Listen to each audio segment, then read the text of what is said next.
Jo, hi. It is lovely to see you and welcome to 5 Curly Career Questions. Thank you. Welcome.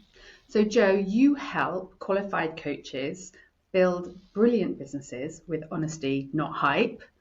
You are a business coach, a business mentor, you host your own podcast, and you are an author. And prior to that, you were in HR. We met, we met remotely actually, didn't we, last year when I joined your Business of Coaching program, but we also met in person earlier this year, which was super exciting. So yeah, I just want to say welcome and thank you so much for making the time to come and answer these questions.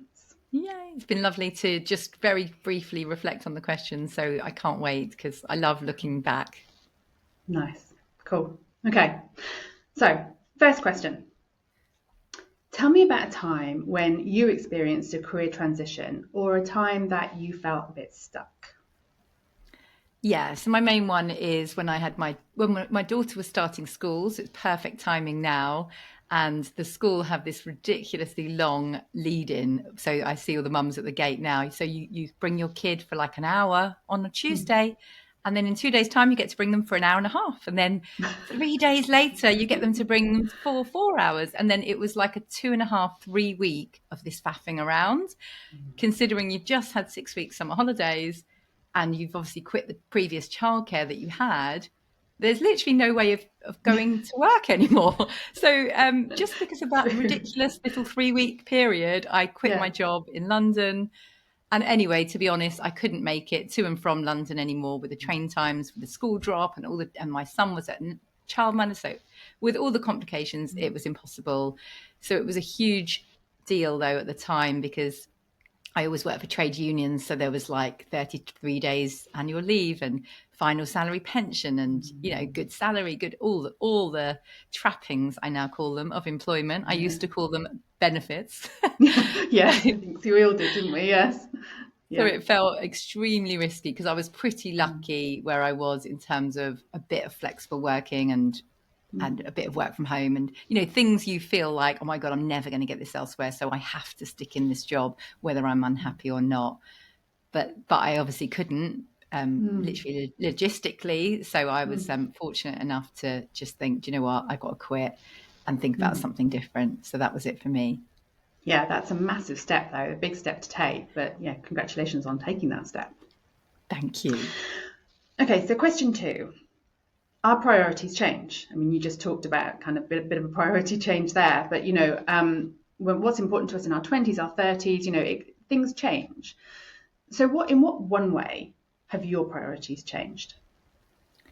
Yeah, I love the freedom to work when I want to work. So it doesn't always mean less work, but if I want to do something on a Sunday for 2 hours, then that's down to me. I don't need to sit at my desk and be forced to work when I'm not in the flow of it or when I'm not excited about a project. So I just love being able to dictate what I do with my life. Yeah, on your terms. Yeah. Okay. So what are a couple of key resources or maybe pieces of advice that you've had along the way? I think mine are mainly business context, but now I look back, they can definitely be applied if you're in employment too. So it's like grow your network, or we call it grow your audience, as you'll know, and, build that personal brand and share what you're learning and doing along the way. And I do think if you do that in your career, you wouldn't get so stuck because I think a lot of the time, just like happened to me, you feel like you've got the golden ticket career and you can't leave that job because it's so good and no one else is going to give you as good as you get there. And actually, if you were building your network and relationships with others along the way, sharing what you know by meeting people in other organizations and being a bit more collaborative, then you'll gain so many options and you won't get to that trapped place where you feel completely stuck. Yeah, that is so true. I did that when I was in my corporate career. I just focused on that and I didn't think wider. And I had so many other contacts in different networks, but I just didn't appreciate it. Exactly.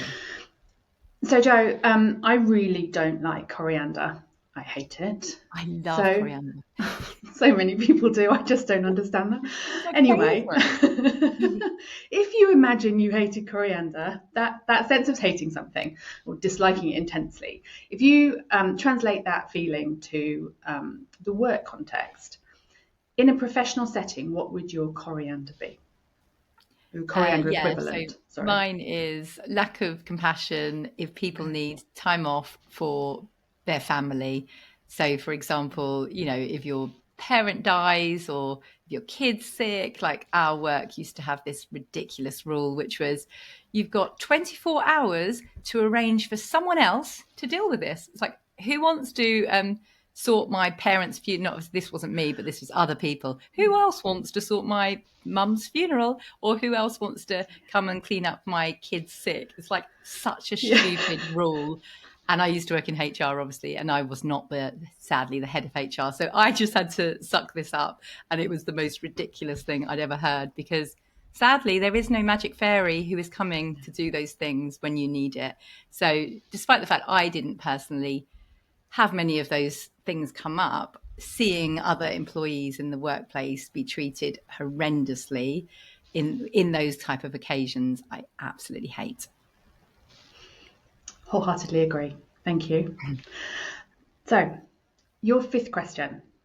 I lived in New Zealand for many years, and in Māori culture, a koha is a gift. So, using that concept loosely, I guess, if you could give a koha to somebody going through a career transition or stuck at a bit of a career junction right now, what would that koha be?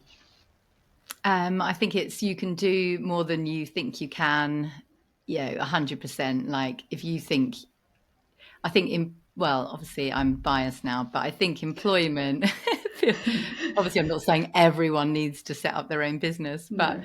I think employment, well, I found it really hard to fulfill my potential because there's like, you're at this grade, don't try and get too big for your boots. Like you couldn't really be as good as you wanted to be because there's all the, you don't want to upset your boss by doing something too proactive because then they'll think you're a nerd or something. So Yep.